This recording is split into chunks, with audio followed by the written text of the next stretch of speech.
In this video we are taking another look at the kill teams of the Deathwatch and how to make best use of their mixed units. In this second part of a double episode, we will look at the firstborn Proteus Kill Team and its multitude of combinations. In the previously released first part, we already covered the three Primaris Kill Teams, Spectrus, Fortis and Indomitor. To round this episode up, there will be some modeling recommendations and a quick wrap up. Welcome to SwissHammer, your channel for modeling in Warhammer 40k. My name is Tamer and I will be guiding you through this video. In my previously released guides on each of the Deathwatch Kill Teams, I primarily focused on how they are built and what kind of combinations are possible. My main goal was to provide some sort of instruction manual, as the information is spread across the Deathwatch supplement, the Space Marine Codex and even FAQs for both. The links to the guides are in the description. For the purposes of this video, I am going to assume that you are already familiar with the basics of building these kill teams and will instead focus on what kind of mixed units and weapon loadouts work particularly well at this point in 9th edition. Compared to the Primaris Kill Teams, the Proteus Kill Team easily stands out due to its huge amount of war gear that is available to its models. Its starting point are the 5 Deathwatch Veterans, 4 Veterans and 1 Sergeant to be precise, and before we even think of adding anything further, I want to take a moment and look at these Deathwatch Veterans themselves. Having been boosted to 2 wounds in 9th edition, the Deathwatch Veterans now have intercessor stats with far more flexible war gear on top. This by itself is already huge. While we might think of the mandatory models for any kill team as attacks, meaning that we have to take these in order to access the arguably better datasheets, I would go as far as saying that out of all the kill teams, in the Proteus Kill Team, this effect is being felt the least. Deathwatch Veterans are an excellent way to get comparably cheap and durable ObSec bodies on the table. Thanks to their huge range of weaponry, the Deathwatch Veterans can be tailored to fit almost any role in any given list. Some of their popular loadouts are the default Deathwatch Bolt Gun and the Storm Shield, or the Deathwatch Bolt Gun and the Power Sword. The Deathwatch Bolt Gun is one of the few that still gets access to special issue ammunition, while the Storm Shield brings them up to a 2+ armor save and a 4+ symbol save. For basic Space Marine troops, that's very durable, and even a combat squad of them can be quite difficult to remove. Depending on the terrain, not even all of them would need a Storm Shield, but some of them could for instance be replaced by the previously mentioned Power Swords. When going for a close combat kind of approach, one popular pick are the Combi Flamers. Costing only 5 points more than the free Deathwatch Bolt Gun, whenever the Flamer is in range, you can basically fire both profiles, the Flamer will auto-hit,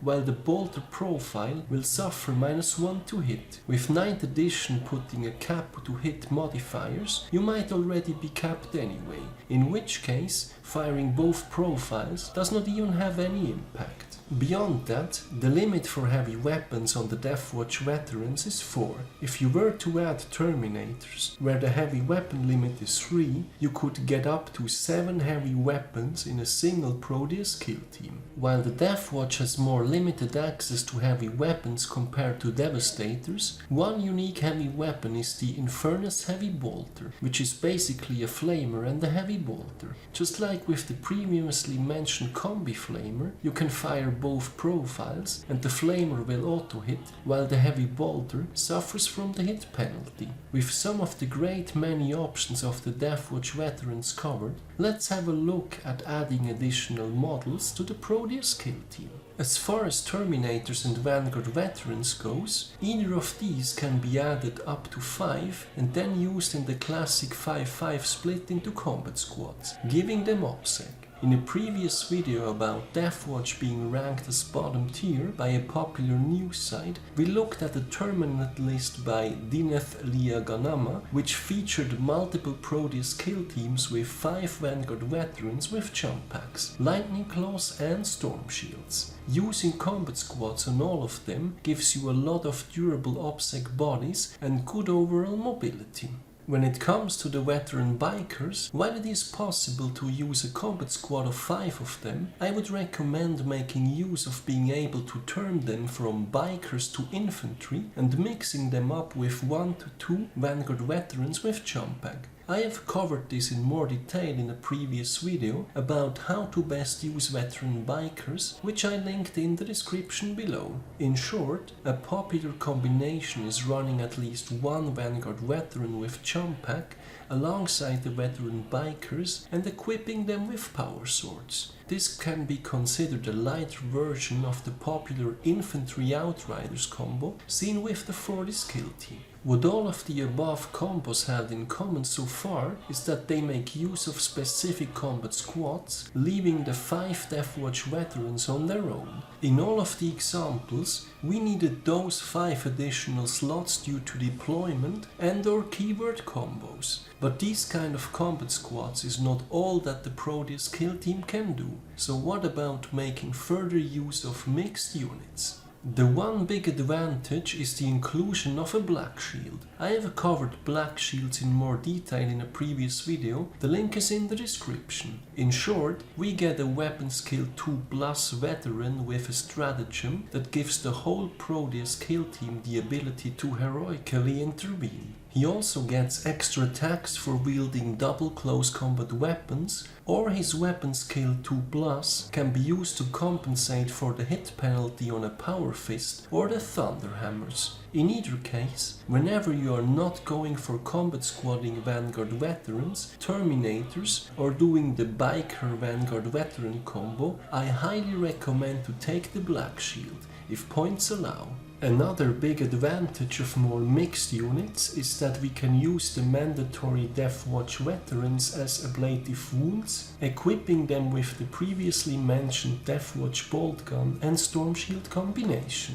This can keep more valuable models and or weapons safe. Generally, the wide access to storm shields in a Proteus Kill Team makes this kill team potentially far more independent than the Primaris one, who will want to make use of the Dominus Aegis relic and or the Librarians fortified with contempt at all cost. A while ago, we looked at the Dallas GT and the Nelson Cruz reaching a respectable rank 28. He brought 6 Proteus Kill Teams along, out of which the majority used 3 Terminators with Cyclone missile launchers in combination with the 5 Deathwatch veterans with bolt guns and storm shields. In total, he packed like 15 Cyclone missile launchers into his list. Not entirely convinced about the total amount myself, but having the option to pick a profile against either hordes or heavies is really neat.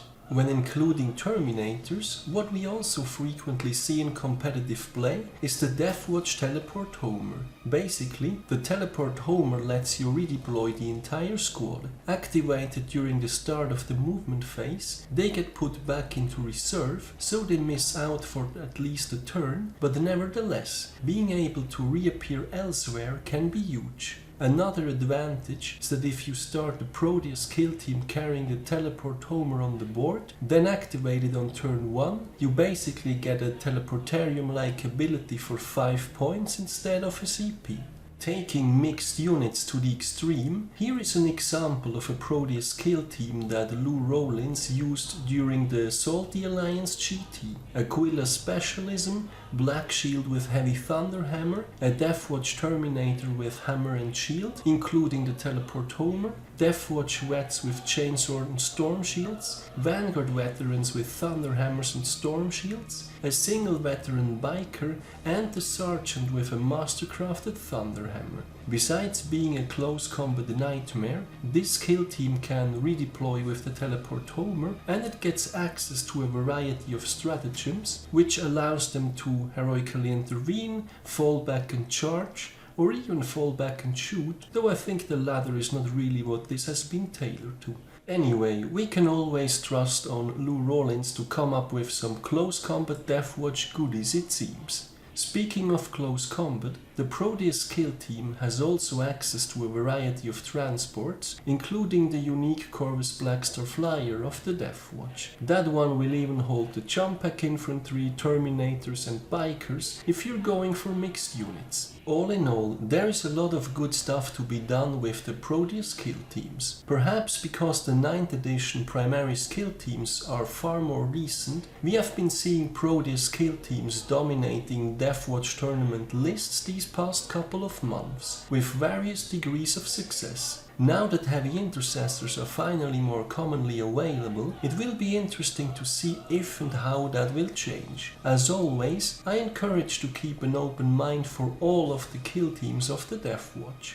Last but not least, let's have a look at some modeling recommendations. This is a simple one, guys. Prepare to stock up on magnets. As we covered over the course of this video, there are so many viable loadouts for the majority of models in the Proteus Kill Team. Deathwatch Veterans, Vanguard Veterans and Terminators, you want these guys to be magnetized. One thing to keep in mind is that a Vanguard Veteran is basically just a veteran Space Marine with a jump pack. What I personally did was to magnetize the backpacks as well. That way you can freely exchange Deathwatch and Vanguard Veterans in whatever way you need them. For the veteran bikers, it might be useful to be able to display power weapons, but depending on which models you take, they drive safely with both hands on the steering wheel. For transparency's sake, a power weapon could be magnetized somewhere on the bike. To wrap things up, over the course of the video, we have looked at how to make best use of the Proteus Kill Team and its multitude of combinations and weaponry.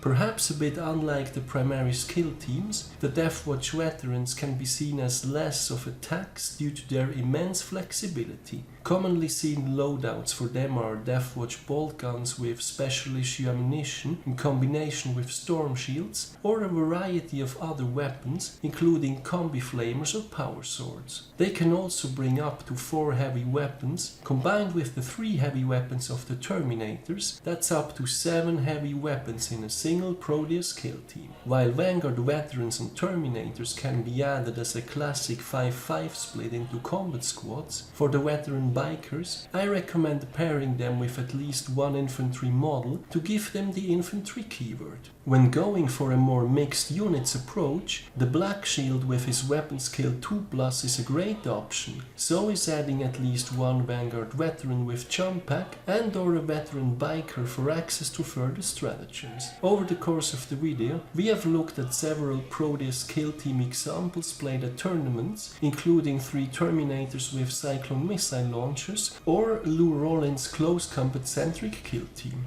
Last but not least, magnetizing the large majority of the models can go a long way for being able to run the different loadouts. Fortunately for Deathwatch, all of the kill teams are competitive and each of them has several viable loadouts. I think an important takeaway here is that Proteus Kill Teams can potentially act more independently than the Primaris ones, thanks to the easy access to storm shields. So that's it for using the Proteus Kill Team in the Deathwatch. Which kind of combinations are your favorites, and have I forgotten anything important? Let me know in the comments. Finally, I would also like to mention that there is a SwissHammer Facebook page where I will be posting links to my videos as well as articles I find of interest. I do read a lot about the hobby, but not all of it will always end up as its own video. I look forward to seeing you there as well. I do also have a Patreon page. If you like my content, any additional support is greatly appreciated as it helps me invest into future videos. As always, thank you very much for watching, guys. Your continued support is greatly appreciated. I hope you have been enjoying this video. Give me a thumbs up if you did, and don't forget to subscribe if you haven't done so already. Thanks again and see you next time.